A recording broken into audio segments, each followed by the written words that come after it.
T Narsapuram మండలం అబ్దుల్లాపురం గిరిజన గ్రామానికి ఈ రోజు పోలవరం ఎమ్మెల్యే చిర్రి బాలరాజు సందర్శించారు. ఈ సందర్భంగా గ్రామస్తులు సమస్యల్ని వివరించారు. ఈ సందర్భంగా ఎమ్మెల్యే సిరి బాలరాజు గ్రామంలోని వాటర్ ట్యాంక్ లీకేజీని అరికట్టి ప్రజలకు మంచినీరు అందించాలని అధికారులకు ఆదేశించారు. ఈ కార్యక్రమంలో మండల ప్రెసిడెంట్ కడప నాగరాజు, ఎన్డీఏ కూటమి నాయకులు, కార్యకర్తలు పాల్గొన్నారు. ఇప్పుడు ఇక్కడ వాటర్ ప్రాబ్లం బాగుంది. రోడ్ అంట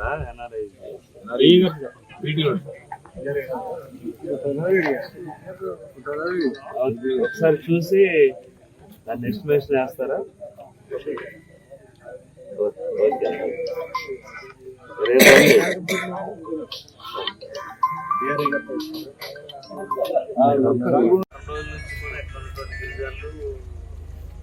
అందరూ కూడా కంప్లైంట్ చేస్తున్నారు. మా గ్రామంలో కరెంట్ లేదు, మా గ్రామంలో వాటర్ లేదు, సిసి అదే రోడ్లు లేవు.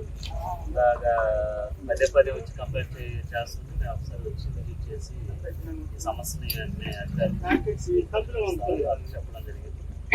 వాళ్ళకి చెప్పాం. అదే ఈరోజు ఇక్కడ అని తర్వాత కృష్ణాపురం దగ్గర అక్కడ కూడా కరెంటు కూడా లేదు. దానిపై కూడా అధికారులకి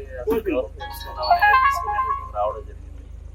అలాగే ఈరోజు నియోజకవర్గంలో నిజంగా ఎంత దురదృష్టం అంటే అర్ధరాత్రి 12 గంటలు కూడా కంప్లైంట్స్ తీసుకుని వస్తున్నారు.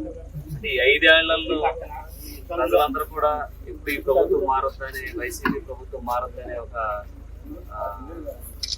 వ్యతిరేకతతో ఉన్నారు.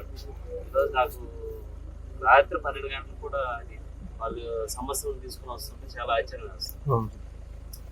తప్పకుండా మేము ఏదైతే ఎన్డీఏ కూటమి గెలిస్తే మేము సిసి రోడ్లు కానీ, అలాగే లేన్ తార్ రోడ్లు కానీ, నిరుపేద ఇల్లు కానీ, మంచినీరు వ్యవస్థని ప్రతి ఒక్కరికి అందించే విధంగా మేము ఆ రోజు హామీ ఇచ్చాము. ఆ హామీని ఈరోజు ప్రభుత్వం వచ్చింది కాబట్టి తప్పకుండా వాటిని నెరవేర్చే విధంగా